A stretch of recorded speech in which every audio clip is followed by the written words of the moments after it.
Neil Soskin, Tom Hitchcock, how are you? Outstanding, Tom. Thank you for asking, and thank you for inviting me to join you on this on your show. That's it. You're more than welcome. It's nice to have you here, and it's quite common, as I'm sure you're aware from the other episodes, that I don't know the person that I'm talking with, so I don't know where you come from, what you do, why you're here, or anything like that. So I'm on that basis. I'm looking forward to hearing your story and what you're comfortable sharing with us anyway.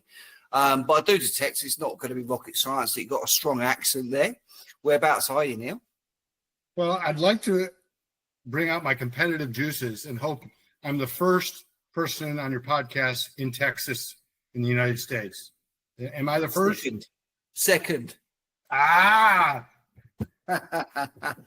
Sorry about that.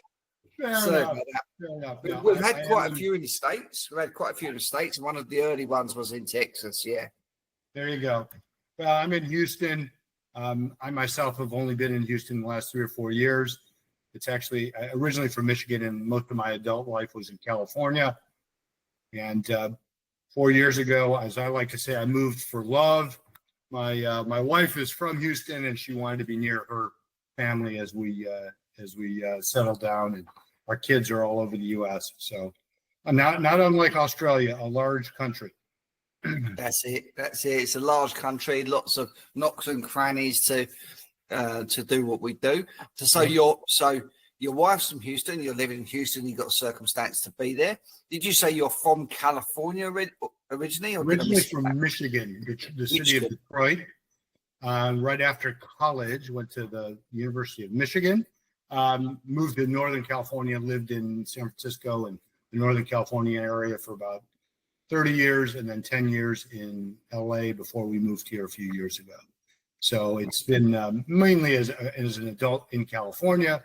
Most of my professional career was there as well, but very much enjoying my time here in Texas. Not as interesting topographically and as the climate in California, but it is some really wonderful people.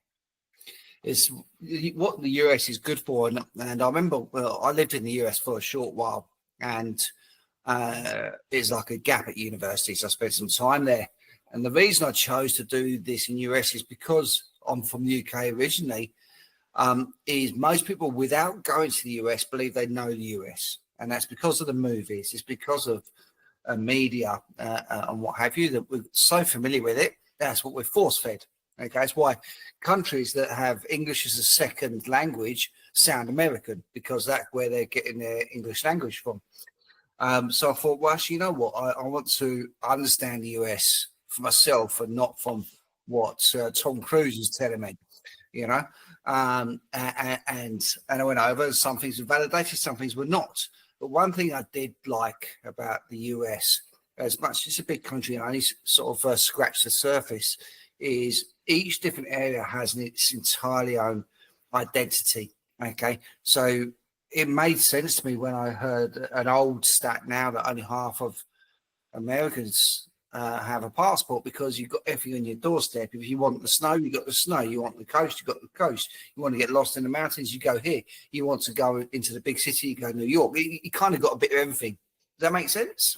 Absolutely. And the regional rivalries in the United States are pretty overwhelming to someone who is not from here or lived here for a period of time.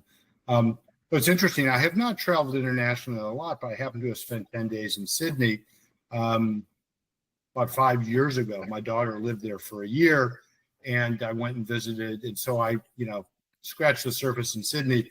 I was impressed with, to some extent, despite the accent, how American it felt.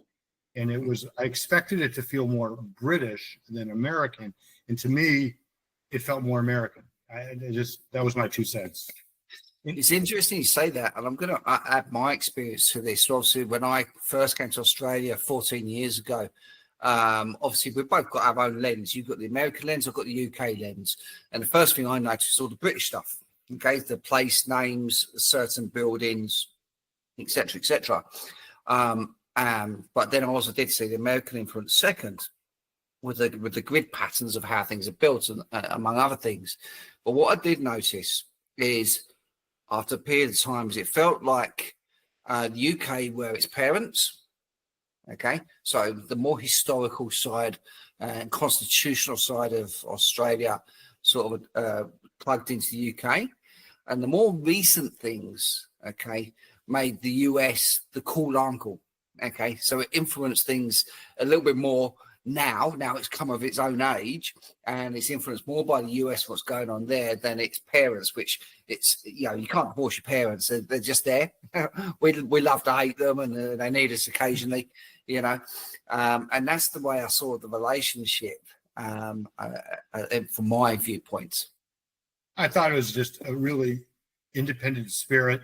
It gave me like, if the U.S., if we had not had the American Revolution and we had stayed a British colony for another century or two, we would have been very much like Australia, I think, is kind of what it boils down to.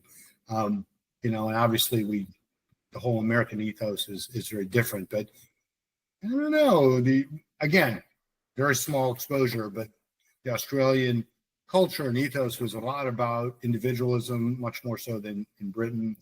To me, a little bit I know about Britain, and independence. Anyway, it was interesting. Enjoyed it. What brought you from England to Australia?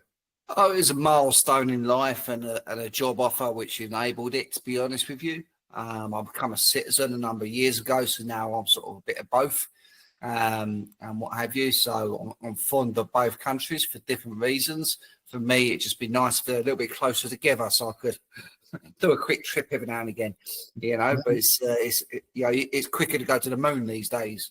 Yeah, it's. I would imagine quicker to go to space is probably more accurate. Sorry, that's what I meant to say. Right.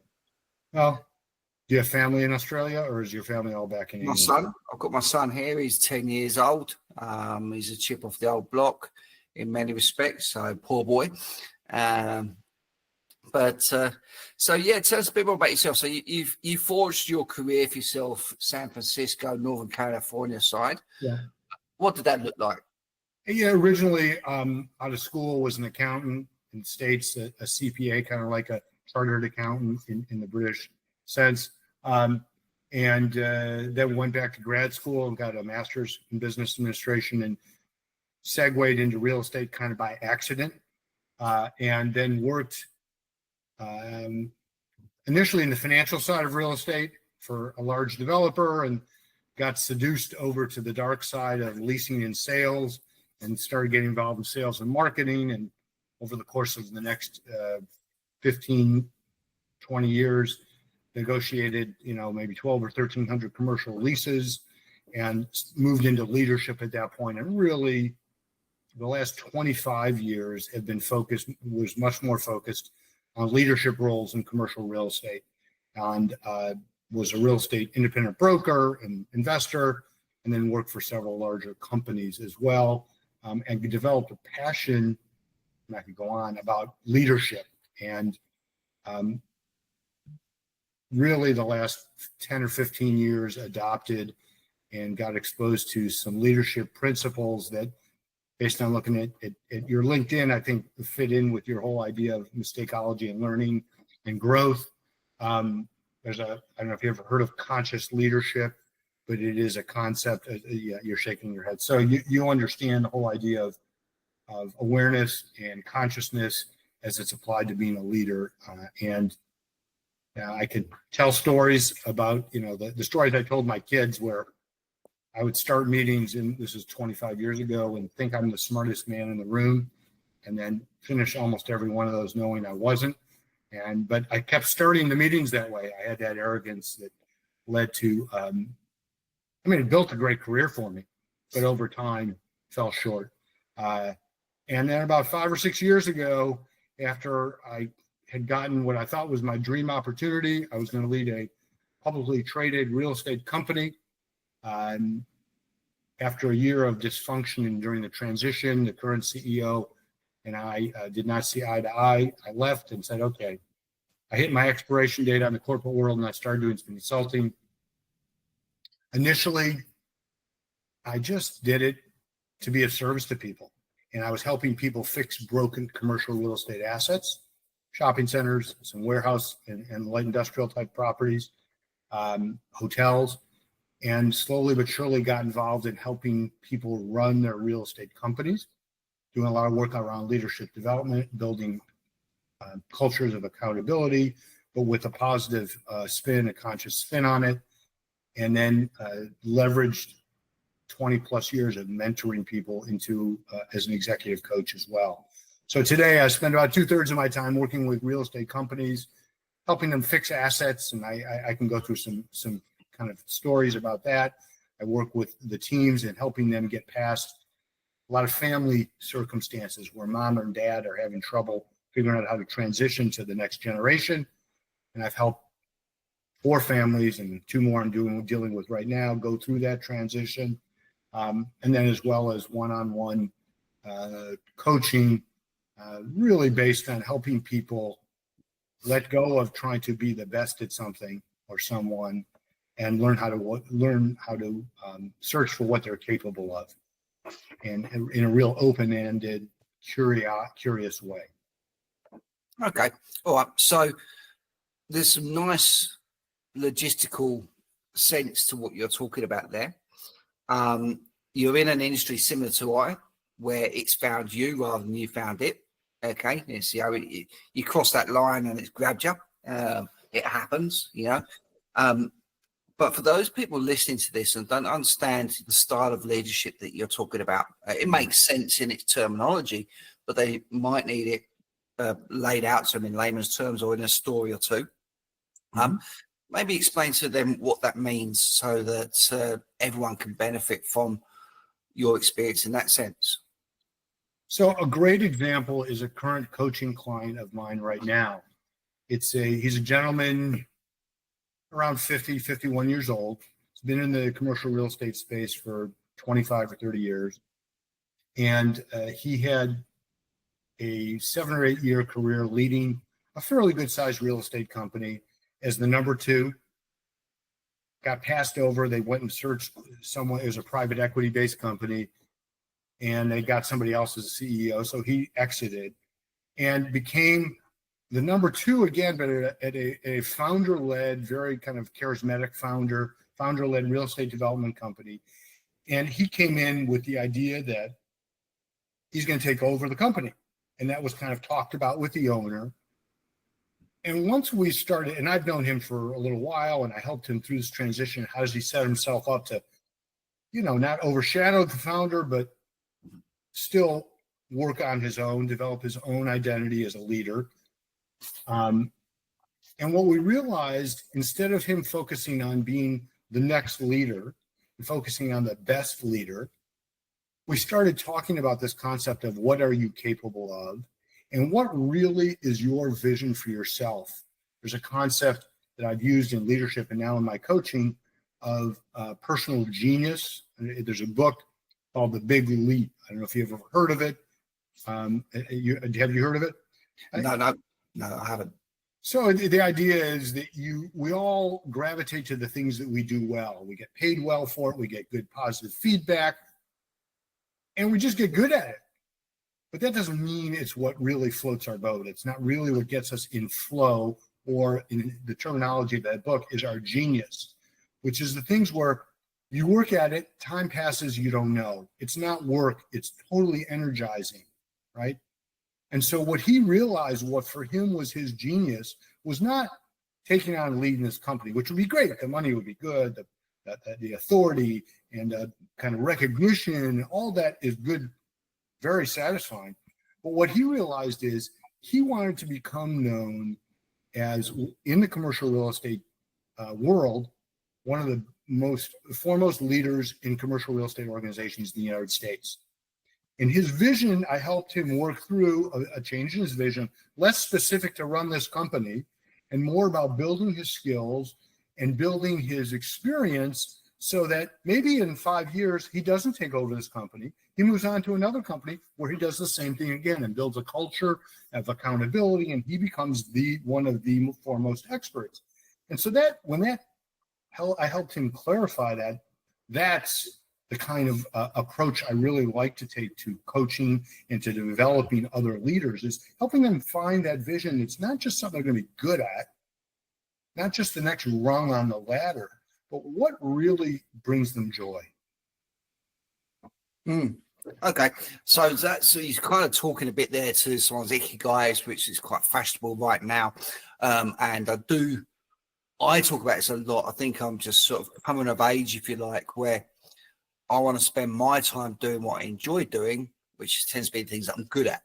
Okay, for example, I won't play poker with my friends because I'm terrible at poker and I'm a bad loser. All right, so whenever that invitation comes up, I'll politely decline. Okay, because it's only going to end in tears. I'm going to lose all my money and my dignity at the same time. But if it's something we're good at, an example of that is these podcasts. Okay, it's enjoyable. It's enjoyable. We learn, we connect, we share stories. So we can do this all day, every day, because that's what we're good at, And I think let me challenge you. Pardon me for a minute. I'm willing to bet, and I just met you, right, 20 minutes ago. There are things that you're better at than podcasting, and certainly that you were better at 6 months ago. Of course, it's ever evolving, and absolutely everything's better than this. It's not just that you are really good at it; it's that it lights you up.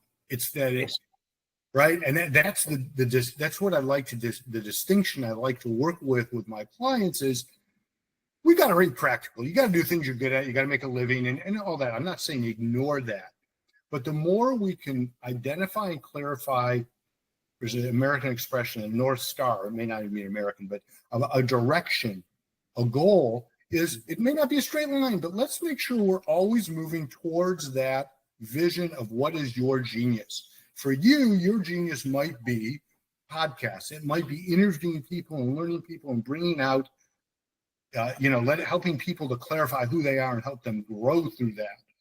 And it's a skill you're going to develop and get better at it, but it's not work. Right. This is just fun for you. Right.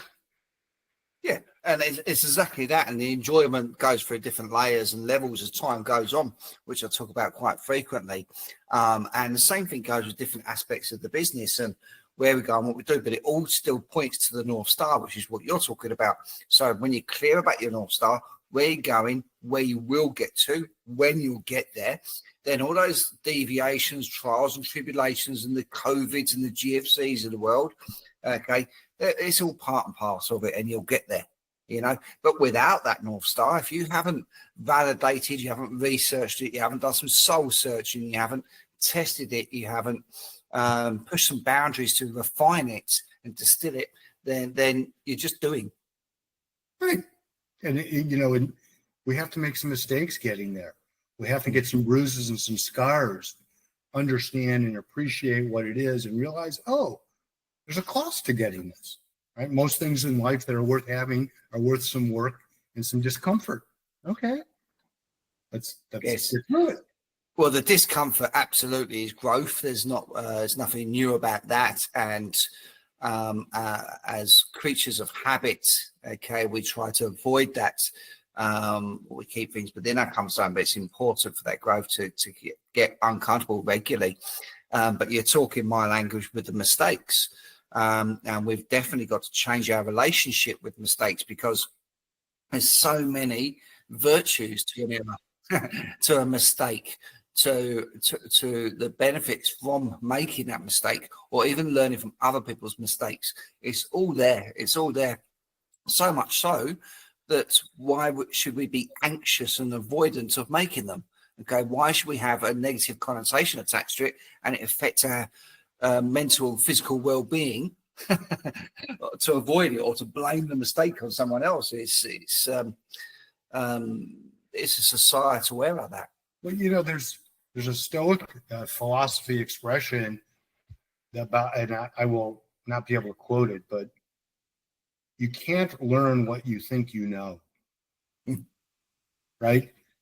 And what I have found, it took me to my mid-40s. The most powerful leaders are the most vulnerable leaders. Mm-hmm. The leaders who can say, I made a mistake or I don't know. and know how to guide people through that discomfort. Because in the group, the team has discomfort. The leader doesn't know what to do, or there's uncertainty. And the leader is not about showing up knowing everything. And the leader is showing up about leading and helping, making it okay to make mistakes. Anyway, you get the point. And there's just so much power in that, and so much not just power, resource that we can find in that. You know what's with that though. Okay, so obviously we when we're looking at our leaders in general, okay, we don't want to make constant mistakes. That's fair enough, because it means that they're the wrong choice. We do want them to own their mistakes. We do want them to share that vulnerability. But what a mistake is indicative of being decisive. Okay, if you've made a decision, it's going to go one way or the other. Okay, if most of them end up being good, that's good. Okay, you make a mistake, own it. Okay, but what we're lacking in a lot of leadership roles, whether it's the world of work, whether it's politicians or whichever scope we look at, is the decisiveness, because people are too scared of saying one thing, offending one person, or wherever it is. There's a lot of fence sitting. Okay, and so as long as you sit on the fence, you're not making a decision, you're not making a mistake. Well, it's the expression I've used, and I've worked in a couple of organizations that were institutional organizations that were risk averse, is you play the game to avoid losing instead of playing to win. Yeah. Right. And when you play to win, you lose the game sometimes. More often than not, you have a winning season. Frequently, you make it to the playoffs, right? But you do sometimes lose. Yeah, and that's it. And it's part of the journey. It's part and parcel of it. It's part of, some of the sweetest success of you've been to hell and back to get there. Okay, if the success come easy, a drop of a hat, oh, that was easy, that's done. Then its value, its achievement points is minimal. So you need to have these wrong turns. You need to have these sleepless nights. You need to have these concerns and travesties, if you like, to happen to really enjoy those successes when you get there. Well, most people are so afraid of making mistakes that they don't understand. This isn't true all the time, so I want to be careful how I say this, but if you've been working in a profession for a period of time and had a modicum of success, you don't have to be God's gift to whatever profession it is. What I like to tell people is take some risks. You're going to have to try hard to make a mistake large enough that you can't recover and fix, right? And as long as you're willing to acknowledge that you made the mistake, go back, roll your sleeves up, and clean up the mess, then it's okay. It's going to be really challenging for you to make it so bad that you can't clean it up. Yeah, and I love that, because we're talking to that with the mistakeology, with some of our practical uses of it, so we can individually change our relationship with it. And it's to acknowledge just firstly how many mistakes we make each day, which there are a lot more than we acknowledge, but how many of those really impact us? So how many of them are still going to be bothering us in 2 years' time? Okay, and it's a drop in the ocean. Yes, they're going to be there. Okay, and yeah, we need to give them their due respect, and that some of them can be very bad. Okay, and they remain bad, but compared to how many we make and how little effect they have on us, is it worth worrying about at all? Well, and it's like in my consulting business, I work a lot with intergenerational businesses. So I'm working, the mom or dad has hired me to help the kids, train the kids up, and then also train the both of them to be able to talk. And so first it's a conversation with the kids that, look, you're in mom or dad's shadow. They did a great job. They have a successful business.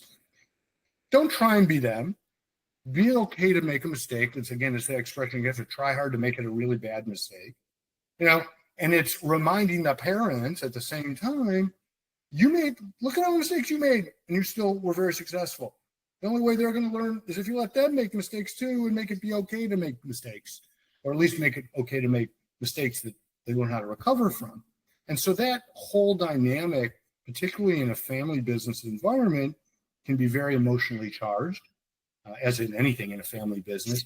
But it's an interesting way of really beginning to vent what is a lot of stress and anxiety in those business circumstances.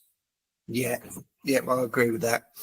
Okay, all right. Well, listen, unfortunately, it does bring us to an end a bit prematurely, in my opinion. Okay, so we need to close this off, unfortunately, but I'm sure we'll chat again. But for anybody who's listening to your episode and they'd like to have a conversation with you about anything that you brought up, what would be the best way that they should contact you? The two best ways to contact me will be on the internet, Neil Soskin, NeilSoskin.com, pretty straightforward, and or on LinkedIn. Again, just you can search me on LinkedIn. I'm happy to chat with anybody about either your commercial real estate business and how it's developing, as well as coaching circumstances. I regularly will coach with people remotely, virtually, and happy to spend 60 to 90 minutes on a call to talk about and do some practice and basically a taste of coaching so people get a sense of what it is. Yeah, love it. Well, make sure you stick those details in the comments below when this does go live as well. Yep. And hopefully you'll have an influx of people who wanted to have a conversation with you, much like I did, Neil. Thanks. It's been a pleasure, Tom. I really have enjoyed talking to you. And now I got to figure out how to grow up and have a podcast like you and have it reversed, because I want to find out more about your career before this and how you are developing as a podcaster. There we are. Well, we'll turn the tables and I'll be an invitee on yours. So perfect. Thanks for your time, Neil. Be well. Thank you. Thank you for watching this episode. I hope that you did enjoy it, had lots of takeaways from it. As before, please subscribe below so you can keep on top of any new releases we have. And also, if you would like to have your story told, just reach out with me and I'd love to give you that platform. My best email address is tom@purplepatchconsulting.com. Thank you.